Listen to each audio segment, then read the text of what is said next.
Good evening. Tonight we're on the verge of the first breakthrough in the war between Hamas and Israel.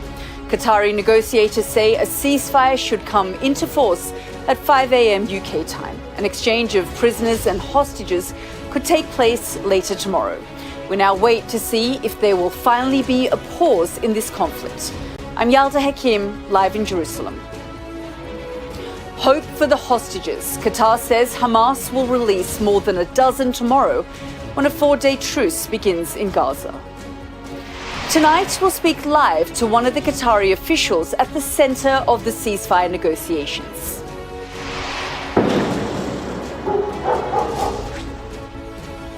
But in Gaza, there's no let-up in the fighting as Israel continues its military offensive.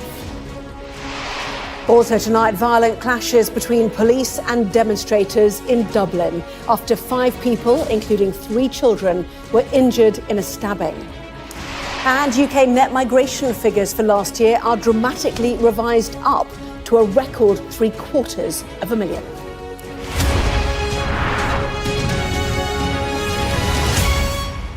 Hello and welcome to this special edition of Sky News with me, Yalda Hakim, live here in Jerusalem.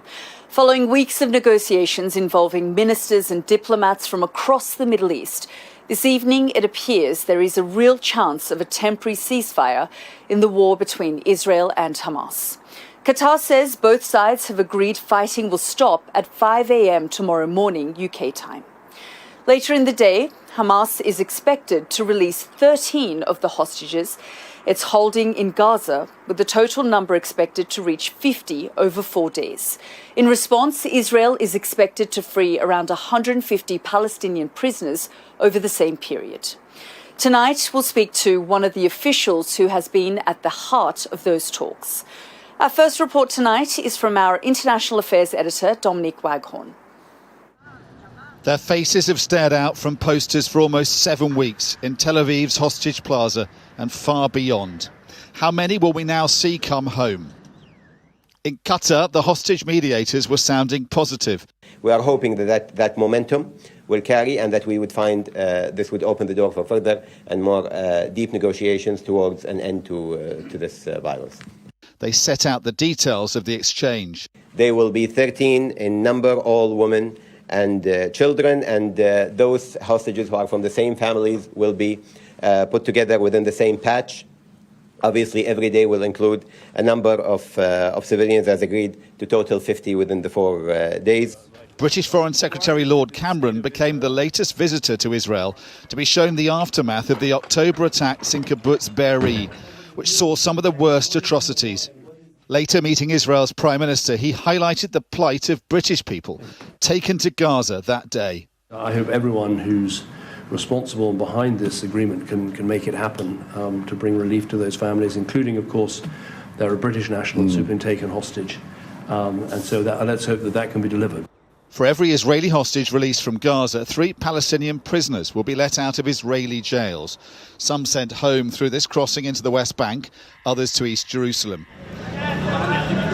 For Israelis, they're terrorists. To Palestinians, they're heroes of the resistance against Israel's occupation. I hope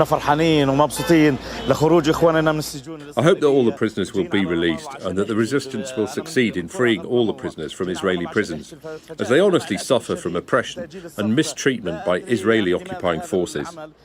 In Tel Aviv, a quieter day as people wait and hope the ceasefire will hold and bring back many of the missing. But relatives of male hostages know there's no chance this round will do anything for them. My son is not on the list. He's 46 years old, and I hope that he is in a healthy situation that allows him to withstand all the hardship that is there, that they didn't wound him, didn't torture him, and didn't do things that are inhuman. And I believe that he will handle that and will return healthy and in one piece. Even before the ceasefire, the mood here is subdued as Israel holds its breath. No one here is under much illusion that this truce can be anything but temporary. The government says it wants to obliterate Hamas, and many Israelis expect it to try and do so. But before the war can resume in earnest, they hope there is the chance of bringing home the women and children. Dominic Waghorn, Sky News. And I'll be speaking to Dominic in a moment, but I'm pleased to say we can talk now live to Dr. Majed al Ansari from the Qatari Foreign Ministry, who announced the truce earlier today. And Dr. al Ansari, you've had a very busy day, a very busy few weeks, in fact, really sort of laying out the intricacies of this deal. And of course, we know how sensitive and fragile it is. There was a delay in the last 24 hours. But if you can just tell us a little bit more about what's going to happen tomorrow, we understand, in the early hours of the morning.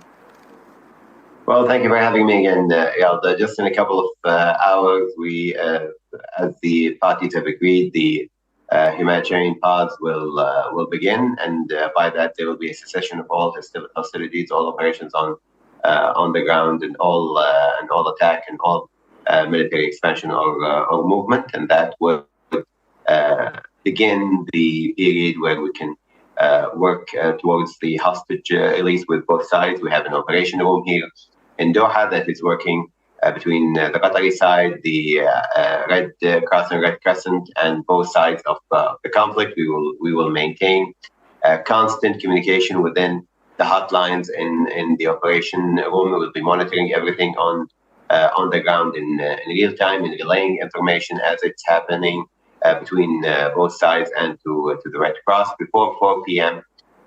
Tomorrow local time in Gaza.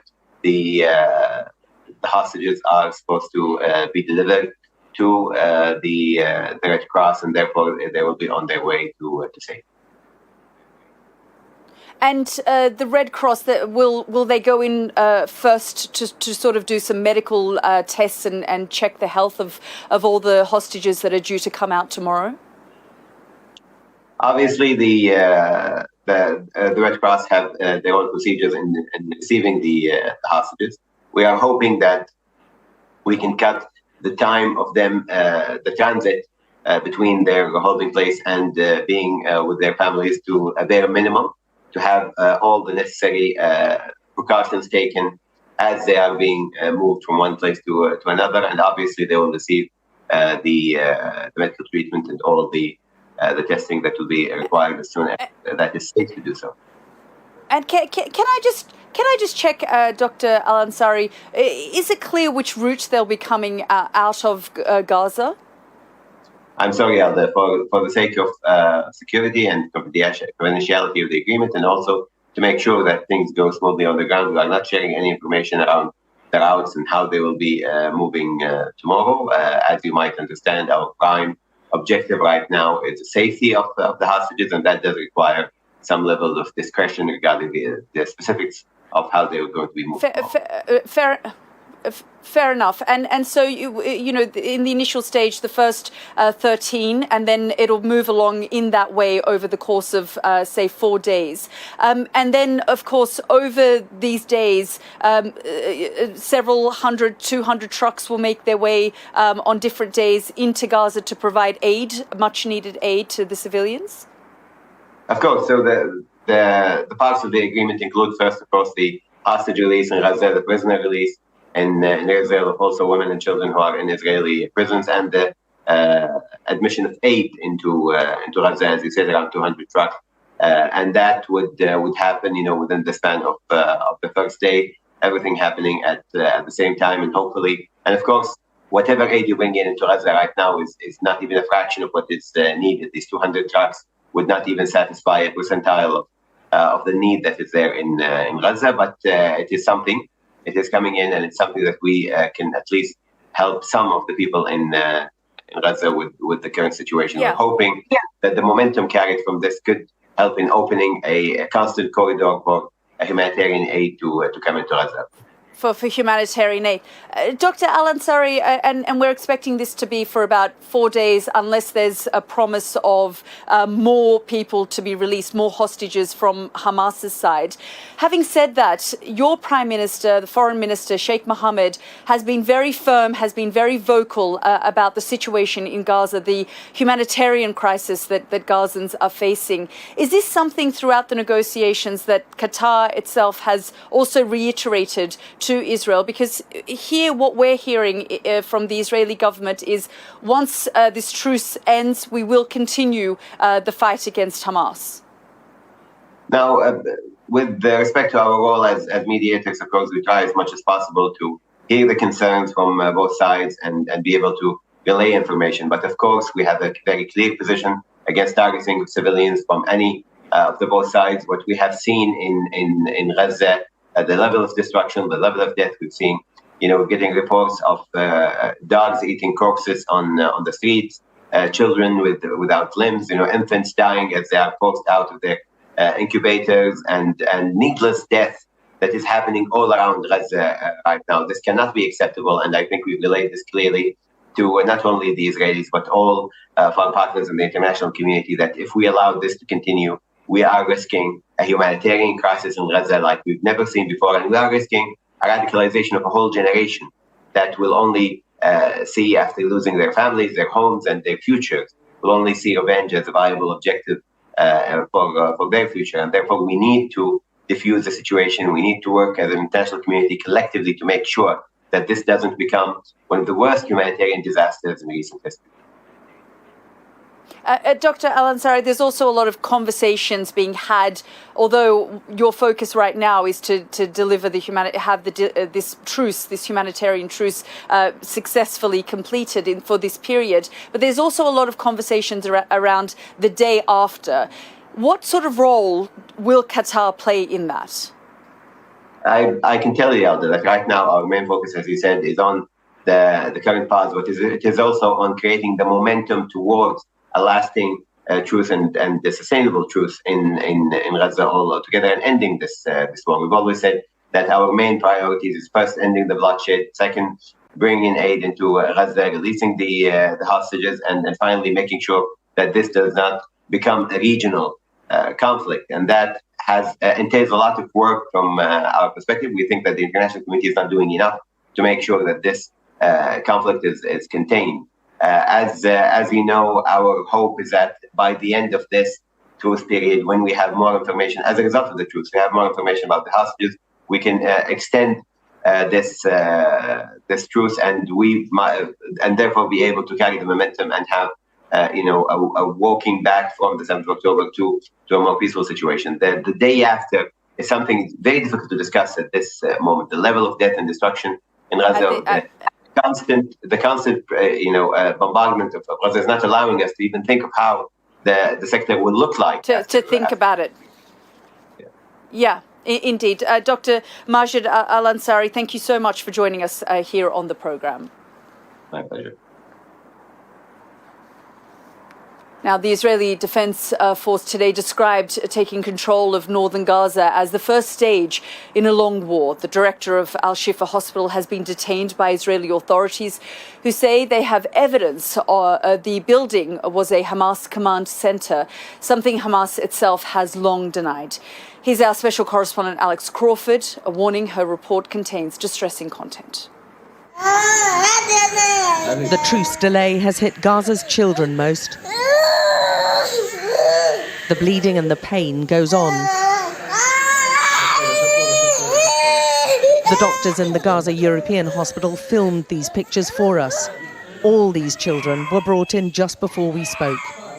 The situation's now critical, they say, after the Indonesian and Al-Shifa hospitals were bombed out of action. Their mother in very bad situation, they are in ICU now. And he told me others had even worse wounds. He was a child of 3 years old, and his skull was broken, and his brain matter was out, and it was an infected wound, and he was alive. You can imagine. This is the countdown to ceasefire. Filled with death and panic in the Strip. Scrambling to save lives as the Israeli airstrikes have continued. They've been pounding Khan Yunis, where the Gazans were told to flee to. Misery and fear doesn't come much more raw than this. Even before the 4-day lull, the Israeli defense minister was warning his soldiers will be back, telling his troops to prepare for another 2 months of fighting after the pause. The IDF filmed this footage of tunnels, claiming it's evidence of extensive terrorist activity in Al-Shifa hospital, and arrested its director, prompting other hospital directors in Gaza to call for international intervention to protect them. He will be just in the jail, he'll be in the prison. This is unbelievable, unacceptable, and I do believe that all the international community should stand against this criminal and shout loudly that this should not happen to the hospital and to the hospital managers, to the hospital directors. This is a crime. As the wounded from Al-Shifa arrived at his hospital, more sounds of bombings. The truce will allow more aid in to help these people. But their injuries are extensive and the numbers suffering from them huge. We are drowning here, the doctors told us. Alex Crawford, Sky News.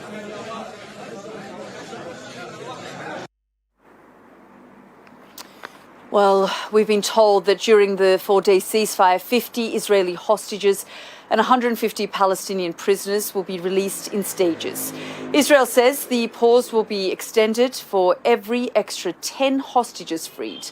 Earlier, I spoke to Israel's economy minister, Nir Barkat, who told me his government was determined to continue its military offensive in Gaza after the ceasefire. Well, just to remind everyone, we're talking about Hamas ISIS, a radical jihad organization that just wants the destruction and the death of Israel. That's their charter. The idea is not just Israel's challenge. It's a global challenge of jihadists that want to kill every Jew, every non-Jew, Christian. That's their charter and goal. And what they've just done, you have to understand the perspective. They just entered Israel, killed innocent people. The atrocities, they filmed it themselves. They filmed the atrocities. They filmed how they enter a home, rape the mother, put the little child in the oven and put it on, shot her in the head, and continued raping her after she was shot. These are the kind of people that we're talking about.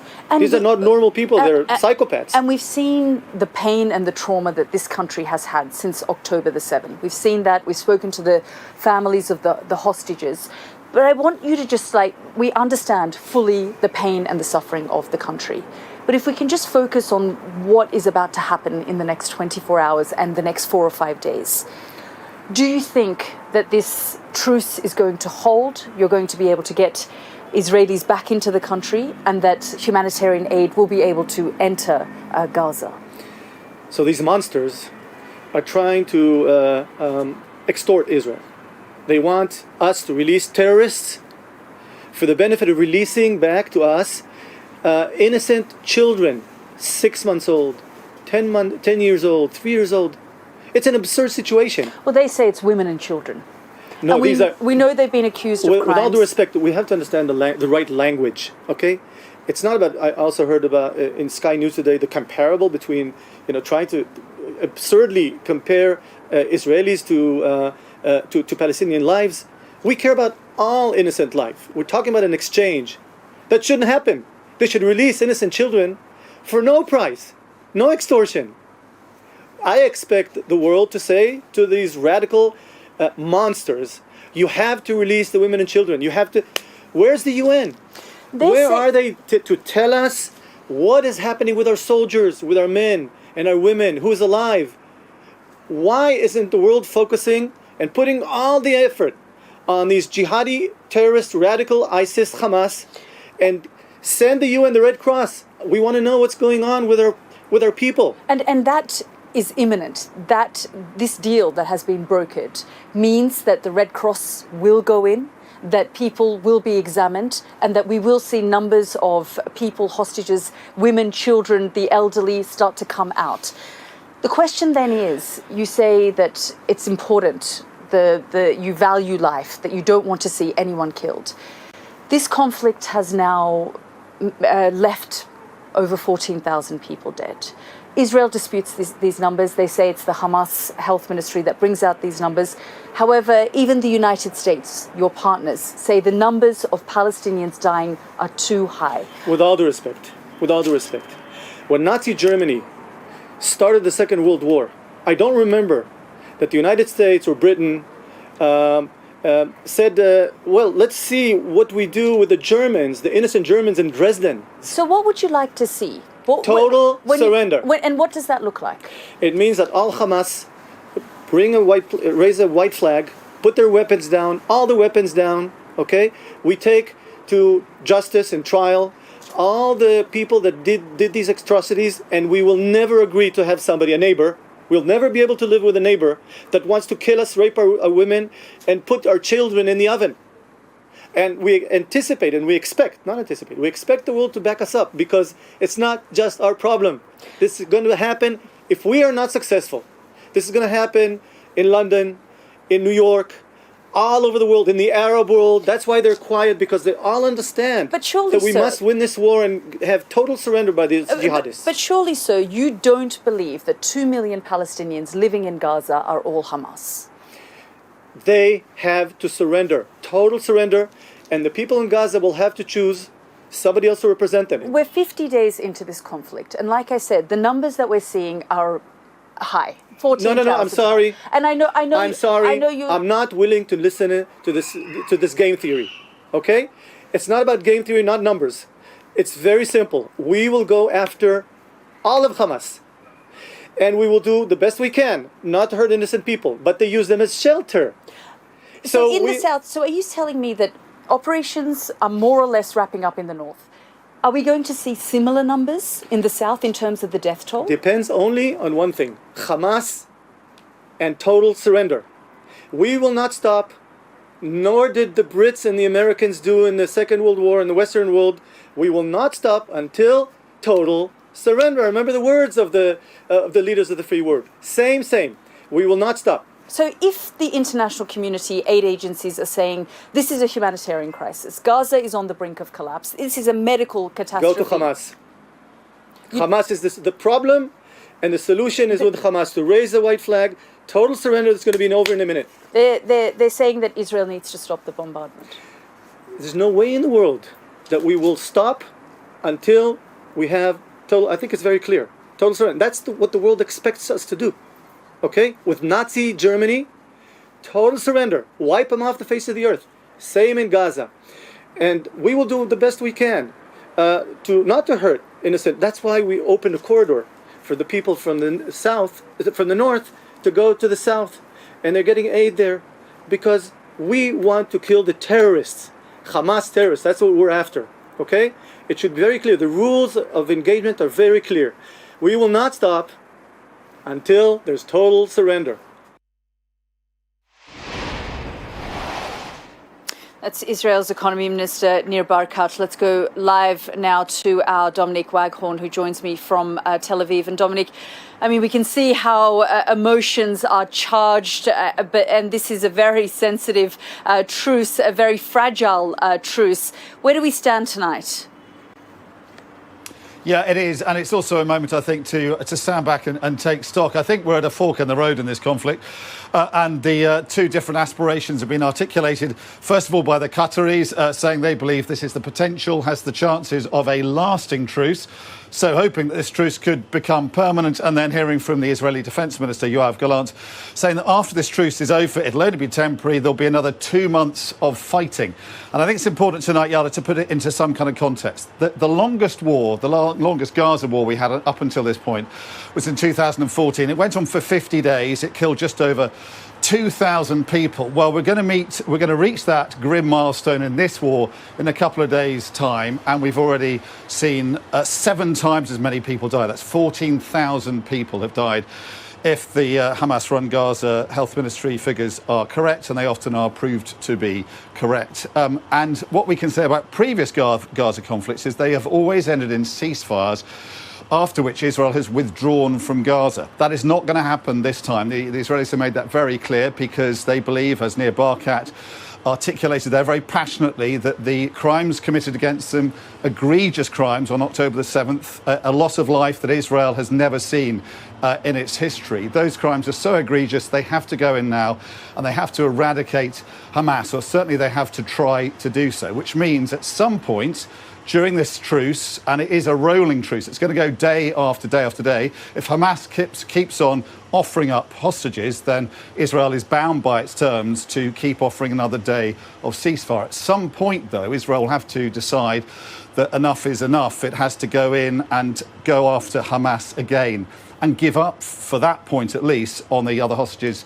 coming out. That's going to be a very difficult decision for Israel to make. But then its allies, its backers, who have stood behind Israel now up to this point, will then have to decide at what point during those 2 months, if there will be 2 months more of fighting, do they call time on this and say enough is enough? Because at the current rate of people dying, that could be up to 30,000, if not more, civilians dying. And you have to wonder whether Britain, America, Europe is going to tolerate anything like that kind of death toll. So agonising decisions, I think, for Israel ahead, but also in terms of the support they're likely to get from the West. Obviously nothing like the kind of pain and misery we could see, though, for Gazans themselves if this war resumes after the truce is over, particularly as we're now entering winter. Indeed. Thank you so much, Dom, for that summary. And as Dominic was saying there, this is now a very different conflict. When you speak to Israeli officials here, they say there was a world before October 7 and a world after October 7. But what we heard there from Dominic, the clock is ticking. There is a 4-day truce at this point. But at what point does the international community come and tell the Israelis that they do not think that the way that this conflict is going is viable, given the misery and the tragedy that the Gazan people are suffering? We will be following all the developments here on Sky News, especially tomorrow. We'll have special coverage as we start to see this ceasefire come into effect and hopefully see some of those hostages released, as well as the Palestinian women and children who will be released from Israeli prisons. But for now, this is Yalda Hakim live from Jerusalem. This is Sky News. Coming up, demonstrators clash with police in Dublin after a woman and 3 children are stabbed outside a school in the city.